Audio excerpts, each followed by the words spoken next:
Hey folks, I am recording this earlier today because I want to insert a video for everybody. So first off, I know that there are people that tune into us who have never been to our church. Some of you don't even live in Rhode Island or have never been to Rhode Island. Shame on you. But so my first part here is specifically for those of you who have physically attended this church and do attend this church. And then the last part of the message, I think it'll be applicable to all of us, no matter where we are right now.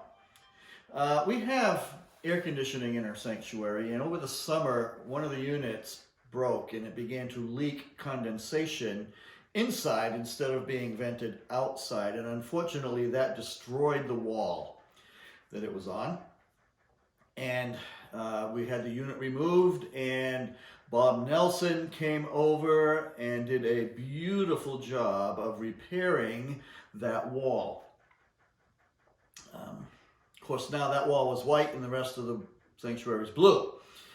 And given the fact that we're trying to now match a blue that's quite old and faded with an entire section of wall, that could be problematic. And then there's the paint peeling above on the archway, above the pulpit, and we all know about that too. So listen, you know what? We just thought, what a perfect timing. Nobody's in the sanctuary except for this little spot on Sunday mornings. Now would be the perfect time. If we're going to kind of fix this and do some repairs and paint, now's the perfect time to do it. So we did that. We decided to bite the bullet and we were going to paint the entire sanctuary, and the paint was donated, and a handful of people volunteered to come up and paint and keep social distancing as well, right, as best we could. And people who have a much better eye than I do for color kind of just talked and suggested that maybe we need to make sure the color of the sanctuary just kind of flows from this area in our narthex right into the sanctuary. Not quite the same, but right in the same family of colors, and it would just kind of flow beautifully, and with some ideas going back and forth about what that could look like, and could we try this or that. We all came to the agreement on a color, and and that was a miracle, by the way. So because you're beginning to see this on Sunday, this past Sunday would be the first time it was done, I thought it would be a really good idea to show you tonight what it looks like. So here it is.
Well, folks, what do you think? Now, as soon as I ask that question, I know there's in your heads right now, or even as families, a variety of responses as you're talking about this. Because we can make this about taste. It's just why we would never have a congregational meeting about what color to paint the sanctuary, talk about splitting the church into 100 different fragments. It's also about change, and sometimes our immediate response to change is negative because we just react that way. That's just a part of who we are, and some things we just need time to get used to, which is kind of why I really want to show this ahead of time. But just about everybody that's walked in here, there's not a lot that have seen it, the people working on it, even some that question the color in the beginning, when we were all done, step back and go, whoa, this is incredible. And most of the people that are looking that have much better color definition than I do go, I didn't realize there was so much blue in the windows because the blue walls took away from that. The windows just pop. Those are all good things. At the end of the day, it's paint.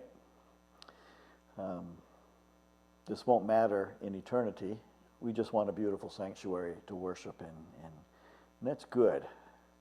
Sometimes changes have to happen, and if we don't get that now, we probably never will in our lives, considering what we're going through, right? It's tough. But here's the thing. To me, in truth, after a week, I'm barely noticing, and that doesn't mean not appreciating. It means I'm not noticing. It's a neutral color. It will not distract us very quickly, But I think it's symbolic in some ways, because here's the real danger. It's not about paint. It's not about colors, choices, and here's the thing. I've heard people talking. I haven't really heard anybody from our church, for which I'm thankful for, but I got to imagine some of us are thinking it. I can't wait till things go back to normal. And so here's the real piece of the message tonight, folks. I don't think we're going back to normal. That normal is gone in some ways. But we can come back to better. And that's the thing, because you've been seeing the teasers, the pictures we've put out in the paint, and one of them is opportunity. We have found, haven't we, that during this time, as a church, we've had opportunities to be the church in ways that we weren't doing, and that were never thrust upon us the way that they are. And oh my word, have we just, I think we've hit that one out of the ballpark, and we're continuing to do that. And my fear would be, let's go back to normal, and we're going to stop doing the wonderful things. It'll still look different no matter what happens, but my fear is that we would stop being the church in the wonderful ways we've been able to be the church in this.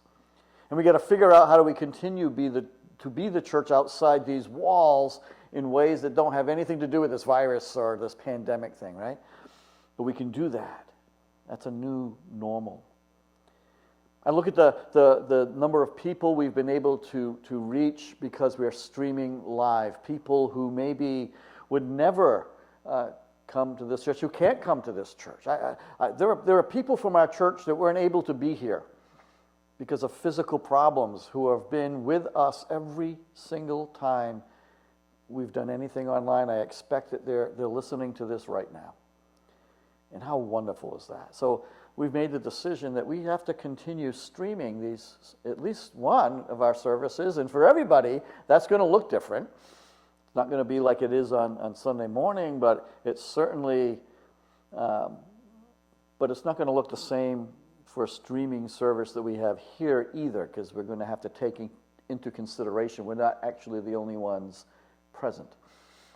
We have to recognize that there's a little bit difference about that. So that's a new normal, but that's a good new normal, because we'll continue to reach people, and people can visit our church who may not be comfortable coming through these doors right away, but because they have visited our church online, they are more comfortable. Maybe they'll show up and be a part of a greater community that we just so love and right now so desperately miss. But those are good things. So to me, not only is it fresh, it's beautiful, but it's symbolic. It's symbolic of the fact that you're not coming back to the same church. We've talked about what it begins to look like when we do begin to come back together, and we know that's going to look very different than anything we've ever experienced here, because it's going to be it's not going to be like tomorrow we can just go back to everyone coming. We know that's going to have to happen gradually and probably in smaller groups, and we're working out details to make sure This is a place where everybody will feel safe coming, giving what's going on, and it'll be a place, though, that we can still come and worship, but it's going to be a little bit painful because we're still going to probably have to keep our distance, and I'm going to want to hug some people, and I'm not going to be able to, and that's difficult and painful. We grieve that. So it's going to look different. You're not coming back to the same church just right away here, and we've just got to go through these steps. I promise you, we are trying to think through every detail of how that's going to happen.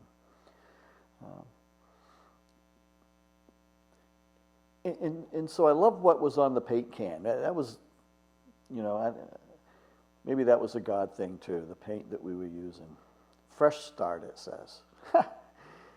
That's the goal. Let's come back with some sense of, obviously some things are going to be the same.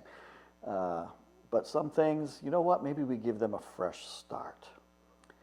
And I just noticed it this morning. As I was watching the video that my son put together of the sanctuary, that on that can it also said all-purpose. It's an all-purpose paint, right? It's for painting. But that to me is symbolic as well. It's a fresh start, but it needs to be all about purpose. See?